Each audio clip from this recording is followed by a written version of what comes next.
Hoppa, mana bu savolimiz ham juda qiziq.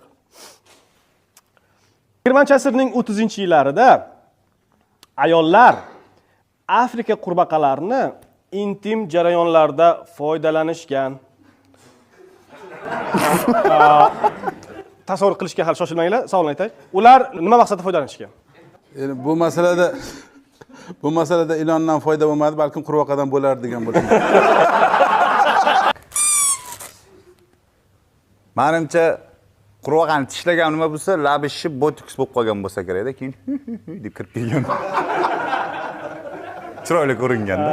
Islomga bir ochko beramiz, lekin botoks menimcha intim joy emas.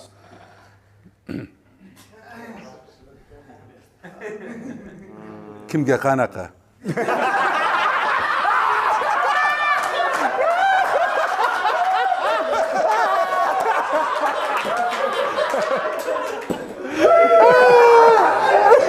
Montajyor olib tashlaydi buni, iltimos qilamiz. Islomga javobini, Yo, meniki. O'sha islom labini cho'chaytirgan joyida uzish kerak, o'sha yerda to'xtatish kerak. O'shani nimaga obloshga qo'yish kerak? Men shu montajyordan iltimos qilaman. Men shu savol ketayotgan paytda men betimga bijir-bijir qo'yib qo'yay. Muxlislarim ko'rmasin. Rasul aytdi, homilador